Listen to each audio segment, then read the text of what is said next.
Hola, muy buenas a todos, soy el profesor cocinero y vamos a dar la clase hoy, como hace buen tiempo, en una terraza. Bueno, en una terraza no, en mi terraza, ¿vale? Os voy a dar una clase muy sencilla de lo que es la continuidad de una función, ¿vale? Vamos a ver qué significa que sea continua o discontinua en una función. Bueno, aquí os he puesto los datos básicos, ¿vale? Para que lo aprendáis.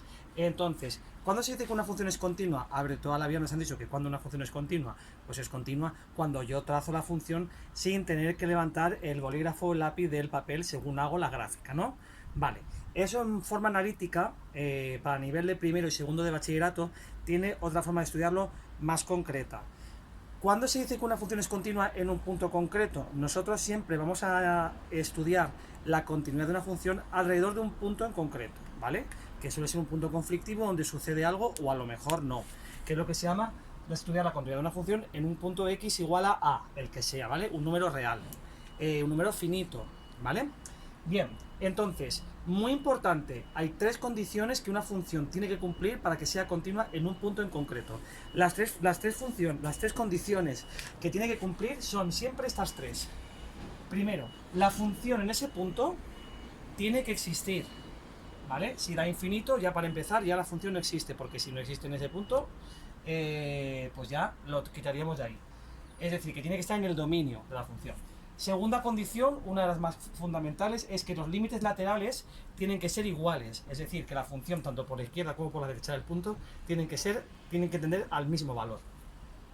Y por último, el límite, cuando x tiende a ese valor, tiene que ser igual a la función en ese valor, que no es lo mismo, ¿vale?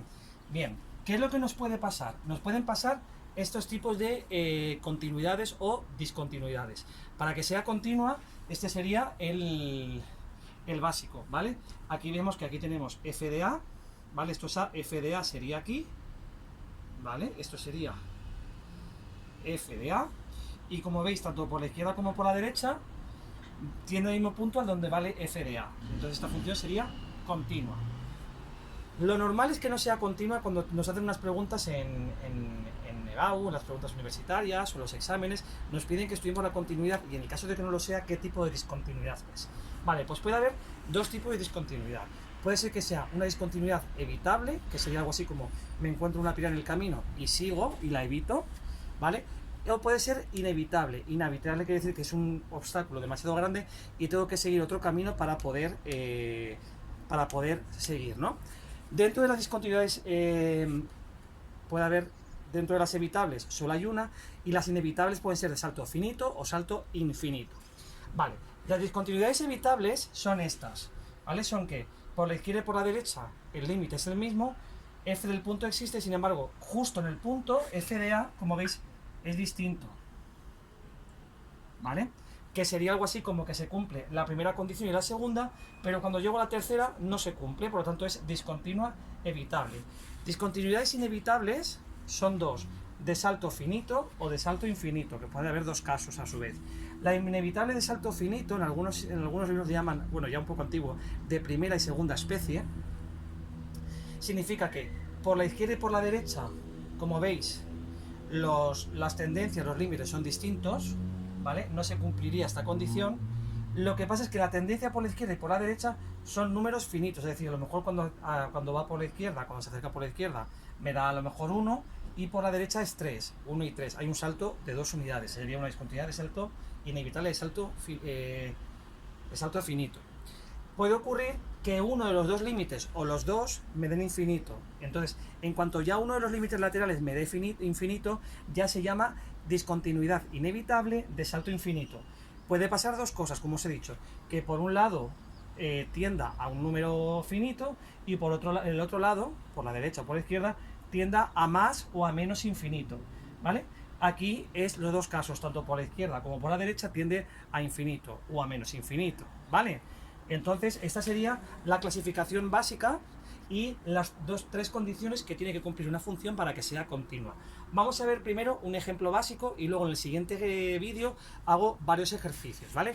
Un ejercicio básico, la continuidad, por lo general se suele estudiar en funciones a trozos. También pueden ser funciones que no sean a trozos, pero donde da más juego son las funciones definidas a trozos. Bien, tenemos esta función que está dividida en tres trozos. Tenemos x cuadrado más 1 si x es menor que 1, 5, la función vale 5 si x vale 1, y la función tiene la forma de una recta 4x menos 2 si x es mayor que 1. Bien, vamos a estudiar la continuidad. Entonces, primero, vamos a calcular cuánto vale f del punto. ¿Dónde vamos a estudiar la continuidad? Muy importante. Pues evidentemente en el punto donde la función cambia, que sería en el 1, que es lo que se suele llamar también el punto frontera. ¿Vale? Bien. Entonces, la continuidad la vamos a estudiar en x igual a 1. ¿Es continua? En x igual a 1. Vamos a verlo. Primero vamos a calcular cuánto vale f de 1, es decir, cuánto vale la función en 1. Vale, en 1 me dice que la función, cuando vale 1, la función vale 5. ¿Vale? Bien, por lo tanto, la primera condición la cumple. F de 1 existe, que da 5. Vamos con la segunda condición. La segunda condición dice que los límites laterales tienen que ser iguales. Entonces, el límite cuando x tiende a 1 por la izquierda de la función tiene que ser igual al límite cuando x tiende a 1 por la derecha de la función. Vale. Cuando x tiende a 1 por la izquierda, ¿cuál de las tres funciones es? La de arriba, porque x es menor que 1. Entonces, para 1 por la izquierda, es decir, para un poquito menos de 1, es esta función. Es decir, que tiene que ser x cuadrado más 1, límite cuando x tiende a 1 por la izquierda de x cuadrado más 1. Eso, si lo sustituimos, ¿vale? Lo sustituimos siempre, aunque ponga por la izquierda o por la derecha, lo sustituimos por un valor, por el valor completo, ¿vale? Que sería 1. Esto nos da 1 al cuadrado 1 más 1, 2. Si estudiamos el límite por la derecha de la función, ¿cuál de las tres funciones existe por encima de 1? La de abajo, 4x menos 2. Si yo sustituyo el 1 aquí, me queda 4 por 1, 4, menos 2, 2. ¿Vale? Como veis, ¿qué está sucediendo? Pues está sucediendo que los límites laterales coinciden. Por lo tanto, de momento vamos bien. Se está cumpliendo la primera función y se ha cumplido la segunda, ¿vale? Como veis, los límites laterales son iguales. Bien, por último, bueno, me voy a quedar sin sitio, así que voy a borrar.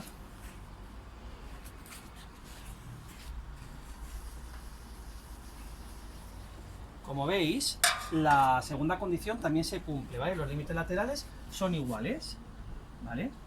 Límites laterales son iguales. Vamos con la tercera. Como son iguales, entonces quiere decir que el límite cuando x tiende a 1, ya sabéis que cuando por la izquierda y por la derecha vale lo mismo, el límite en total en ese valor se dice que vale 2. Si hubiera dado por un lado una cosa y por otro otra, diríamos que el límite cuando x tiende a ese valor no existe. Entonces el límite cuando x tiende a 1 de f de x es 2. Vamos con la última condición. La última condición dice que se tiene que cumplir que el límite cuando x tiende a ese valor de la función tiene que ser igual al valor que toma la función en ese valor. Es decir, que el límite cuando x tiende a 1 de f de x tiene que ser lo mismo que f de 1. ¿Y qué sucede? Que el límite cuando x tiende a 1 de f de x vale 2. Sin embargo, f de 1 en el primer apartado nos daba que valía 5. ¿Vale?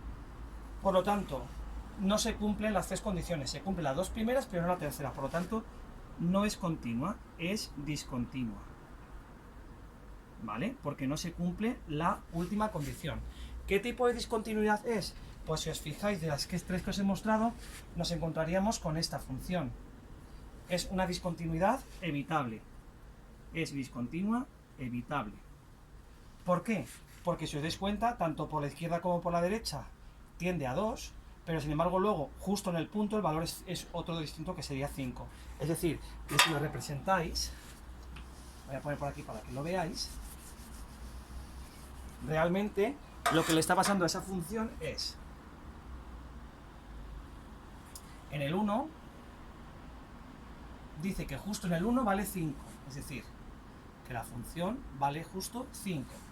Dice que antes del 1 tiende a 2, ¿vale? Es decir, cuando x tiende a 1, tiende a 2. De hecho es una parábola, ¿vale? Va a hacer una cosa así, a 2, ¿vale? Y dice que después de 1 también tiende a 2, que lo hemos visto, y tiene esta forma, la recta 4x menos 2. Si la queréis la podéis representar dándole valores, ¿vale? Por ejemplo, para x1 valdría 2, para x2, por ejemplo, valdría 4, ¿vale? Sería una cosa así, aproximadamente, no tiene que ser igual. Entonces, como veis, tanto por la izquierda como por la derecha se acerca al 2, pero justo en el 1 está aquí arriba. Entonces es una discontinuidad evitable, ¿vale? Bien, esto sería un poco a grandes rasgos los conocimientos básicos para estudiar la continuidad de una función. Esta es la teoría con un ejemplo y a continuación os haré un segundo vídeo en el que hago varios ejercicios estudiando la continuidad y hay distintos casos. Pues nos vemos ahora. Hasta ahora.